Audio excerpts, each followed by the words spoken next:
Welcome in Informational Video Center. ماہ رمضان میں 27ویں روزے والے دن میری ساس روزے کی حالت میں جب نماز پڑھنے لگی تو اس کی موت ہو گئی۔ وہ پورے خاندان میں ایک شیطانی عورت کے نام سے مشہور تھی، مگر اس کی موت کو دیکھ کر سب لوگ رشک کرنے لگے کہ یہ بہت نیک تھی۔ ساس نے وصیت کی تھی کہ میرا جنازہ میری بیٹی پڑھائے گی۔ جنازہ پڑھا کر بیٹی نے جب ماں کے چہرے سے کفن اٹھایا تو اس کا دل پھٹ گیا، کیونکہ السلام علیکم ورحمۃ اللہ وبرکاتہ۔ یہ میری سہیلی آمنہ کی کہانی ہے۔ آمنہ میری ہم جماعت تھی۔ ہم دونوں ایک ہی محلہ میں رہتی تھیں۔ ہم دونوں ایک ہی کالج میں پڑھتی تھیں۔ جب ہم نے BA کا امتحان پاس کیا تو آمنہ کی شادی ہو کر آمنہ اپنے سسرال چلی گئی۔ اس کے بعد کئی سال وہ مجھے نہ ملی۔ اس مرتبہ جب میں بھی اپنی امی کے ہاں آئی ہوئی تھی تو مجھے پتہ چلا کہ آمنہ بھی آئی ہوئی ہے، تو میں اس کے پاس اسے ملنے گئی۔ میں نے اس سے کہا، کئی سال بیت گئے، تم مجھے نہیں ملی، آخر کیا وجہ تھی؟ تو اس نے مجھے جو بتایا میں سن کر بہت حیران ہو گئی۔ اس نے مجھے بتایا کہ چند سال پہلے شادی ہو کر جب میں اپنے سسرال آئی تو سب ہی نے میرے ناز نخرے اٹھائے تھے۔ میرے سسرال میں جوائنٹ فیملی سسٹم تھا۔ میں سب سے چھوٹی بہو تھی۔ میرے شوہر عمران اپنے گھر میں سب سے چھوٹے تھے۔ میرے چاروں بھائی شادی شدہ تھے۔ ان چاروں بھائیوں کی ایک بہن تھی اور وہ عمر میں ان سب سے بڑی تھی۔ عمران نے مجھے پہلے دن ہی بات سمجھا دی تھی کہ مجھے ان کی بڑی بہن کی عزت بھی ویسے ہی کرنی ہے جیسے کہ ان کی والدہ کی۔ بڑی بہن غیر شادی شدہ ہے اور شادی نہیں کرنا چاہتی، اس لیے ہمیشہ اپنے ساتھ ہی رہے گی۔ میرے سسر حیات نہیں تھے۔ سب بھائی ایک ہی بڑے گھر میں رہتے تھے۔ میری سب جٹھانیاں بھی بڑی نند کو آپا کہتی تھیں، مگر مجھے اپنی نند کچھ عجیب سی لگی تھی۔ وہ پورا دن اپنے کمرے میں بند رہتی تھی اور جب وہ اپنے کمرے میں ہوتی تو کسی کو بھی ان کے کمرے میں جانے کی اجازت نہیں تھی۔ وہ بس کھانے کے وقت میں باہر آتی تھی، کھانا کھا کر کمرے میں چلی جاتی تھی۔ گھر کا ہر معاملہ آپا ہی طے کرتی تھی۔ میری ساس کو کوئی پوچھتا ہی نہ تھا۔ کاروبار میں بھی کوئی لین دین کی بات آتی تو نند سے مشورہ کیا جاتا۔ مجھے یہ بات کچھ عجیب سی لگی تھی۔ ویسے تو عمران مزاج کے بہت اچھے تھے، لیکن چاروں بھائی بہن کے خلاف ایک لفظ بھی نہیں سنتے تھے۔ کہتے تھے کہ وہ اللہ کی بہت نیک بندی ہے، وہ کسی غیر مرد کے سامنے نہیں آتی تھی۔ چادر کے بنا میں نے اسے نہیں دیکھا تھا، لیکن جو باتیں میرے سامنے آہستہ آہستہ کھلنے لگیں وہ مجھے کچھ تشویش میں ڈالنے لگی تھی۔ جب بھی میری نند کھانے کے لیے کمرے سے باہر جاتی، چاروں بھائی ان کی بیویاں احتراماً کھڑے ہو جاتے تھے۔ مجھے اپنی ساس کے لیے عجیب سا محسوس ہوتا تھا، کیونکہ ان کی کوئی بھی عزت نہیں کرتا تھا۔ ایک بار میں نے سب بھائیوں کو ایک ایسا کام کرتے دیکھا کہ میں حیران سی رہ گئی۔ میں نے دوسرے دن اپنی جٹھانی سے پوچھا، ہمارے گھر کے مرد اپنی ماں سے زیادہ آپا جی کو اتنی اہمیت کیوں دیتے ہیں، حالانکہ وہ ماں بہن سے زیادہ حسن سلوک اور فرمانبرداری کا حق رکھتی ہے۔ میری بات سن کر جٹھانی نے گھبرا کر مجھے چپ رہنے کا مشورہ دیا اور کہنے لگی، آہستہ بولو، اگر یہ بات کسی مرد نے سن لی تو تمہاری خیر نہیں ہے۔ میں حیرت سے اپنی جٹھانی کا منہ تکنے لگی۔ میں نے ایک عام سی بات کی تھی، مگر جٹھانی کا رد عمل ایسا تھا جیسا کہ میں نے کوئی غلط بات کرتی ہو۔ میں چپ سی ہو گئی۔ عمران بہت میرا خیال رکھتے تھے۔ ایک دن میں نے ان سے ذکر کیا کہ آپ ماں سے زیادہ بہن کو کیوں اہمیت دیتے ہیں؟ میری بات سن کر عمران کا چہرہ سرخ ہو گیا اور وہ مجھے قہر بھری نظروں سے دیکھنے لگے۔ کہنے لگے، میری بہن کے بارے میں ایک لفظ بھی مت بولنا، وہ بہت نیک اور پارسا ہے، وہ جتنے قابل عزت ہے ہم ان کا احترام نہیں کر پا رہے۔ مجھے عمران کا غصہ دیکھ کر سمجھ آ گئی تھی کہ جٹھانی نے مجھے کیوں منع کیا تھا۔ ایک روز سب بھائیوں نے کچھ رقم اپنے بہن کے سامنے رکھی تھی۔ کہنے لگے کہ اپنے برکت والے ہاتھ اس پر رکھ دو، ہم نے یہ پیسہ کاروبار میں لگانا ہے، آپ کے ہاتھ سے برکت ہوگی۔ اگر ان پیسوں پر آپ کے ہاتھ لگ گئے تو ہمیں نفع ہوگا یعنی فائدہ ہوگا۔ میں یہ دیکھ کر حیران رہ گئی۔ میری نند نے کچھ پڑھا اور پیسوں پر پھونک مار دی۔ یہ بات مجھے کچھ درست نہیں لگی۔ یہ بات ایک بہن کے احترام سے بڑھ کر کوئی اور بھی طرق اختیار کر رہی تھی۔ میں عمران کا رد عمل دیکھ کر بری طرح سے گھبرا گئی۔ یہی حال تھا کہ میری باقی جٹھانیاں کا بھی تھا کہ نند کے معاملے میں وہ ایک لفظ منہ سے نہیں نکالتی تھی اور ساس بھی ماتھے پر تیوری چڑھائے اپنا جی جلاتی رہتی تھی۔ ایک بار میری ساس نماز پڑھ رہی تھی، دعا مانگتے ہوئے رونے لگی۔ ان کی حالت دیکھ کر میرا دل تڑپ کر رہ گیا۔ جس عزت اور احترام کی حقدار وہ تھی، ان کے بچے وہ حق اپنی بڑی بہن کو دے رہے تھے۔ مجھے دروازے پر دیکھ کر میری ساس نے جلدی سے آنسو صاف کیے اور میں ان کے پاس ہی آ گئی۔ میں نے ان سے پوچھا کہ ان کی طبیعت تو ٹھیک نہیں ہے، کیا ہوا ہے؟ وہ مجھ سے نظریں چرانے لگی، کہنے لگی میں ٹھیک ہوں۔ میں نے ان سے کہا کہ میں نے انہیں کبھی نند کے ساتھ بیٹھ کر بات چیت کرتے نہیں دیکھا۔ پھر جو بات غصے سے انہوں نے مجھے بتائی، اسے سن کر میرا دماغ چکرا سا گیا تھا۔ نند کے کمرے سے صرف چاروں بھائی ہی جاتے تھے۔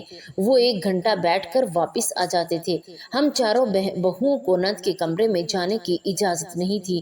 ہمیں یہ حکم تھا کہ باوضو ہو کر نند کے لیے کھانا بنایا جائے، کیونکہ وہ پاکیزہ ہے۔ مجھے اس قسم کی باتوں کو اپنانا کچھ جہالت سے لگ رہا تھا، مگر میری دوسری جٹھانیاں اپنی نند کی غلام ہی بنی ہوئی تھیں۔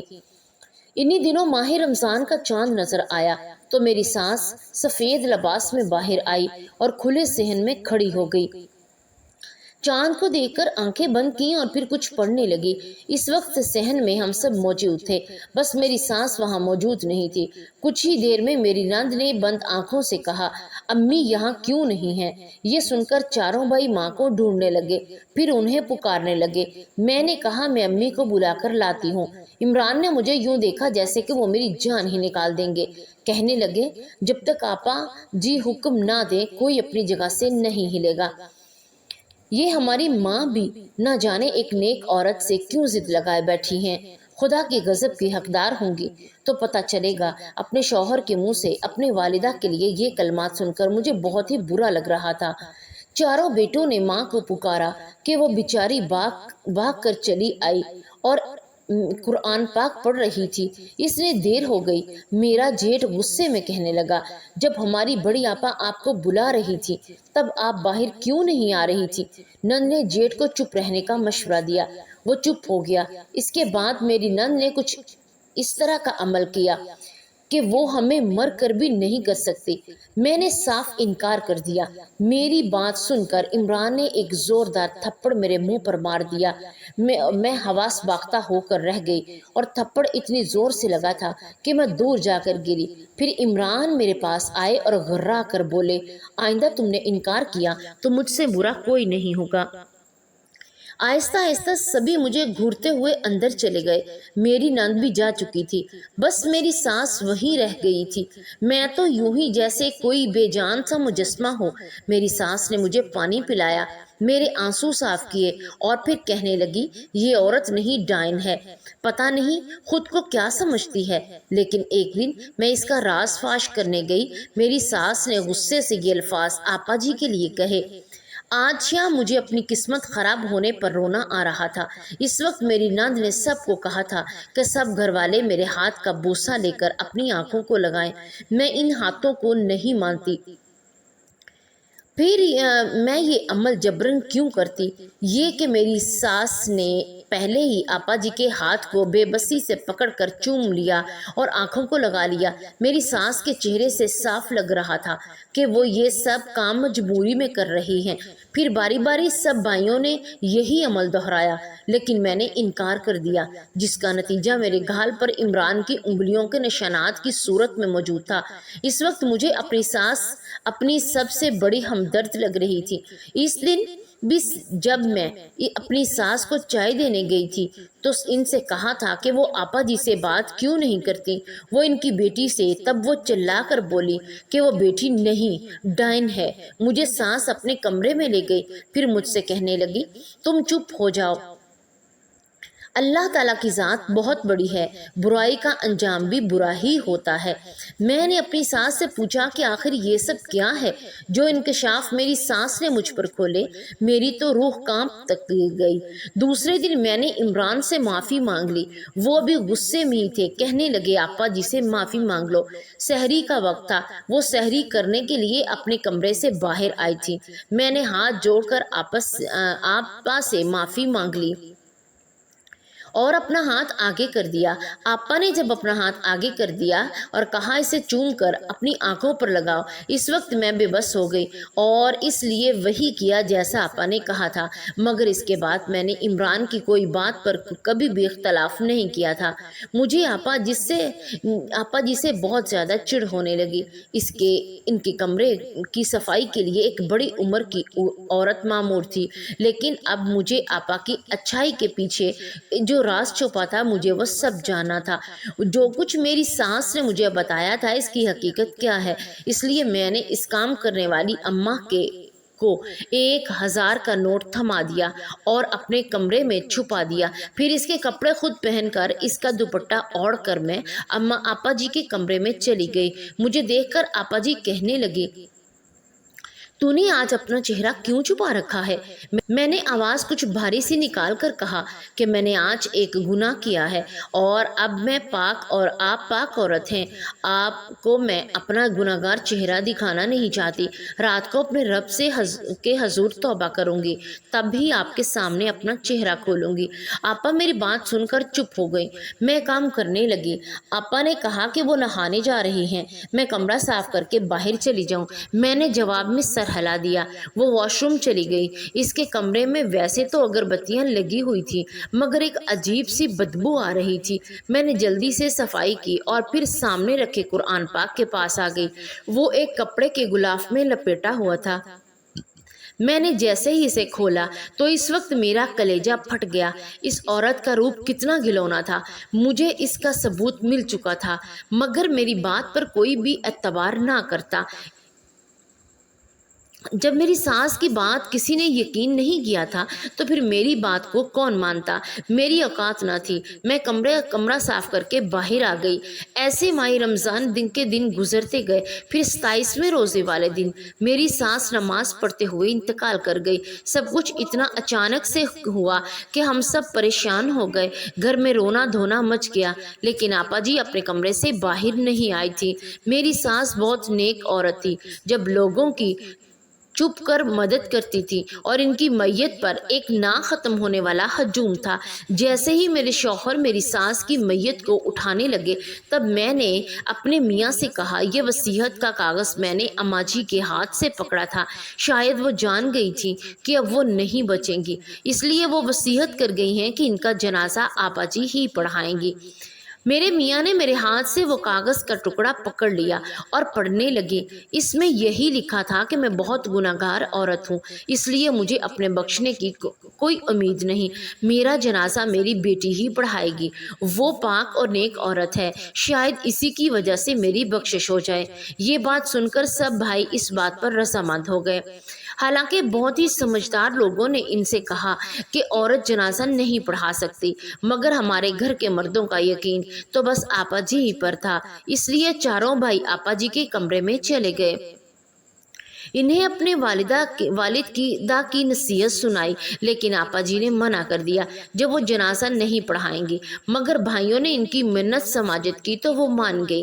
وہاں موجود لوگوں کو بھی حیران اور پریشان تھے، کیونکہ سب سوچ رہے تھے کہ یہ عورت کیسے جنازہ پڑھا سکتی ہے، کیونکہ جنازہ تو صرف مرد ہی پڑھاتا ہے۔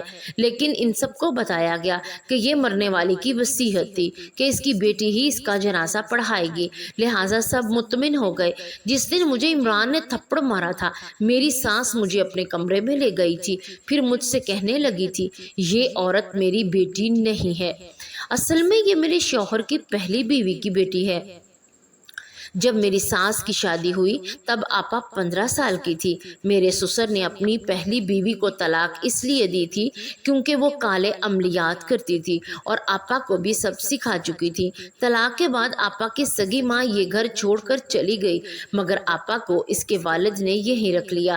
جب میری ساس کو آپا جی نے اپنے والد کے ساتھ خوش دیکھا تو وہ ان سے نفرت کرنے لگی اور انہیں لگا کہ میری ساس نے آپ کی ماں کا گھر برباد کیا ہے، اس لیے وہ اپنے گھر کے سامنے تو میری ساس کو کچھ نہ کہتی، لیکن ان کے پیچھے میری ساس کے ساتھ بہت برا سلوک کرتی، اور جب میری ساس میرے سسر سے کہتی کہ وہ اپنی بیٹی کے خلاف کچھ نہ سنتے اور نہ ہی سننے کو تیار ہوتے تھے، کیونکہ وہ ہر کچھ غلط قسم کے منتر پڑھ کر پھونک دیتی تھی۔ میری ساس کی حیثیت اس گھر میں صرف ایک نوکرانی سی تھی کہ جب میری ساس کے گھر بیٹا پیدا ہوئے تو وہ بھی باپ کی دیکھا دیکھی ماں کی بجائے آپا جی کو اہمیت دینے لگے، کیونکہ آپا جی کے سامنے وہ بہت نیک بنتی تھی اور آپا جی اپنے آپ کو نیک سمجھتی تھی۔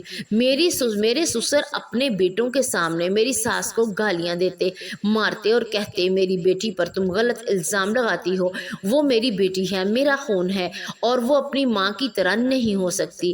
ایسے تو اپنی جادوگر ماں سے نفرت کرتی تھی، اس لیے وہ میرے پاس رک گئی تھی۔ میری بیٹی بہت نیک اور دیندار ہے، تم ستیلی ماں بن کر شیطان والے کام مت کرو۔ اس لیے میرے سسر اپنی بیٹی کے خلاف ایک بھی لفظ نہیں سنتے تھے، اور پھر جب سب بچوں کے سامنے ان کے کچھ کچے ذہنوں میں بھی یہ بات بیٹھ گئی تھی کہ آپا ان کو کہتی رہتی تھی کہ تمہاری ماں کو تو تم سے پیار نہیں ہے، جیسے مجھے برا بلا کہتی ہے ایسے ہی تم لوگوں کو بھی میرے باپ سے برائیاں کرتی ہے۔ سب بھائیوں کے ذہنوں میں یہ بات بیٹھ گئی اور وہ اپنی ماں سے نفرت کرنے لگے۔ جب میری ساس نے دیکھا کہ میرا شوہر اپنی بیٹی کے بارے میں کچھ سنتا ہی نہیں ہے تب وہ بھی چپ کر گئی۔ جب آپا 22 سال کی ہوئی تو میری ساس نے سسر سے کہا کہ اب آپ اس کی شادی کر دیں، اس کی شادی کرنی چاہیے۔ میری ساس کو یہی لگا تھا کہ شاید جو ان کی آپا جی سے جان چھوٹ جائے گی، مگر آپا جی نے کہا تھا کہ وہ اپنی ساری زندگی اللہ تعالیٰ کے لیے وقف کر دیں گی اور کبھی بھی شادی نہیں کریں گی۔ ان کے والد یہ سن کر خوش ہو گئے اور اسے اعلیٰ مرتبے پر فائز کر دیا۔ اب تو ساس نے بالکل ہی چپ سی سادھ لی تھی۔ بھائیوں کے دل میں بھی بہن کی اہمیت بڑھ گئی تھی۔ سب کہتے دیکھو ہماری بہن اللہ سے کتنی محبت کرتی ہے، اور وقت کے ساتھ ساتھ آپا جی کے چرچے عام ہونے لگے تھے۔ بھائیوں نے بھی باپ کی طرح آپا جی کو ہی اہم سمجھ لیا تھا، اس کے خلاف ایک لفظ بھی سننے کو تیار نہ تھے۔ آپا جی کا مقصد میری ساس کی زندگی کو اجیرے بنا کر اپنی ماں کا بدلہ لینا تھا۔ اسی چکر میں وہ اپنی زندگی میں بھی برباد کر چکی تھی اور شادی نہ کی، اور اب خود بھی بڑھاپے کی دہلیز پر قدم رکھ چکی تھی۔ جب میری ساس نے مجھے یہ بتایا تب مجھے اپنے کانوں پر یقین نہیں آیا، اس لیے جب میں آپا جی کے کمرے میں صفائی کرنے گئی تو اپنی آنکھوں سے دیکھ لیا کہ قرآن پاک کے غلاف میں موجود قرآن پاک نہیں تھا، بلکہ کسی کالے جادو کے منتر والی کتاب تھی جو وہ پڑھتی تھی۔ آپ نے سب کو اپنے قابو میں کر رکھا تھا، بھابھیوں کو غلام بنا رکھنا چاہتی تھی، اور جیسے ہی ساری زندگی میری ساس پر حکمرانی کی تھی، وہ تینوں آپا جی کی مرضی کے خلاف ایک قدم بھی نہیں چلتی تھی۔ میری ساس آپا جی کا راز فاش کرنا چاہتی تھی۔ جب میری ساس کا انتقال ہو گیا تو میں بہت روئی تھی۔ میری ایک یہی تو ہمدرد تھی، آج وہ بھی جا چکی تھی۔ جب آپا جی نے اپنی اماں کا جنازہ پڑھنے کے لیے منہ کھولنے لگی تو جنازہ پڑھنا چاہا تو منہ سے قرآن پاک نہ نکلا۔ اس سے نے بہت کوشش کی، لیکن قرآن کی کوئی ایسی صورت پڑھے کہ ایسی آیت پڑھے کہ جسے تمام لوگ مطمئن ہو جائیں، لیکن اسے کوئی بھی قرآن پاک کی صورت نہ آئی، اور اس کی جگہ اس کے منہ سے منتر ہی منتر نکل رہے تھے۔ اور اب آپا جی اپنے اصل چہرے کے ساتھ سب لوگوں کے سامنے آ چکی تھی۔ اس نے دوبارہ سے کوشش کی، لیکن جب بھی وہ قرآن مجید کی صورت پڑھنا چاہتی تو اس کے منہ سے منتر نکلتے جاتے، کیونکہ انہوں نے ساری زندگی منتر ہی تو پڑھے تھے۔ یہ سب دیکھ کر چاروں بھائیوں کے رنگ اڑے رہ گئے۔ لوگوں کی سرگوشیاں شروع ہو چکی تھی۔ سبھی